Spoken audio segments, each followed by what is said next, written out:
هغه لارې چې مثبت تفکر ته مو هڅوي. کوم څه چې په موږ کې مثبت فکر پیدا کوي هغه زموږ باورونه دي.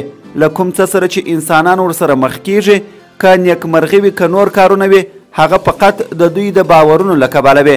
کوم وخت چې د ستونزې سره مخ کیږئ نو ځان مه ورته تسلیموئ، بد رد هم مه وایاست، ځکه هره ستونزه یوه حل لاره لري. تل د هغه ستونزې په هکله مثبت فکر وکړئ. په عمومي ډول مثبت او منفي فکر دواړه د یوه نفر څخه بل ته سرایت کوي، نو اجازه مه ورکوئ چې په ذهن کې مو منفي فکر پیدا سي. د منفي فکر پر ځای مثبت ته ځای ورکړئ. له دې کار سره تاسو د نورو سره مرسته کولی سئ او هم د مثبت فکر په وسیله خپل او د نورو روحیه پیاوړې کوئ. موږ باید خپل د فکرونو په وړاندې پوره معلومات ولرو، ځکه چې زموږ فکرونه له کچ پورته ځواک لري، حتی تاسو یې فکر هم نسئ کولی. مثلا که دا فکر در سره وي چې تاسو به له دندې ګوښه کړئ، نو ستاسو همدا ویره به په رښتیا بدله سي.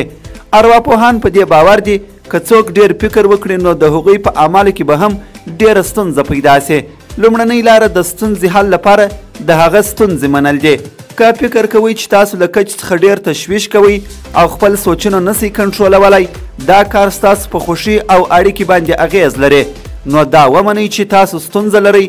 که تاسو خپل منفي فکرونه پټ کړئ، ستاسو ستونزه نوره هم ډیریږي. دوهم، ځان وبخښئ. کله چې مو ومنل چې ډیر سوچ کوئ، خپل ځان وبخښئ. یوه ښځینه ارواپوه سوزان لونن هوکسما په دې برخه کې وایي زموږ مغز د ډیرو سوچونو لپاره جوړ سوی، ځکه زموږ فکرونه په ذاتي توګه یو بل سره په اړیکه کې دي. دریم، ساه وکاږئ. تر ټولو لومړی کار چې انسان یې په دې وخت کې کولی سي هغه ساه کښل دي، ځکه ساه ستاسو ذهن اراموي. نو کله چې مو منفي فکر ذهن ته راسي باید پوه سئ چې ارامتیا ته اړتیا لرئ. څلورم، خبرې مه کوئ.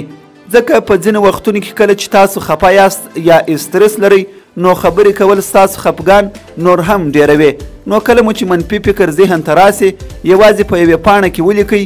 کله چې مو ذهن ارامه سي هغه ولولئ، بیا پوهیږئ چې دا منفي فکر مو بې ځایه و. پنځم، خپل ځان بوخت کړئ. تاسو اوس پوهیږئ چې د ساه کښلو او نه خبرو په وسیله ځان څنګه ارامه کړئ، خو ځینې وخت ستاسو دننه ځواک باید خالي سي. مثلا باید پلي تګ وکړئ، ورزش وکړئ یا همداسې نور کارونه.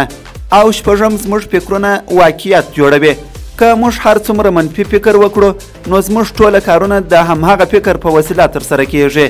نو باید تل مثبت فکر وکړو.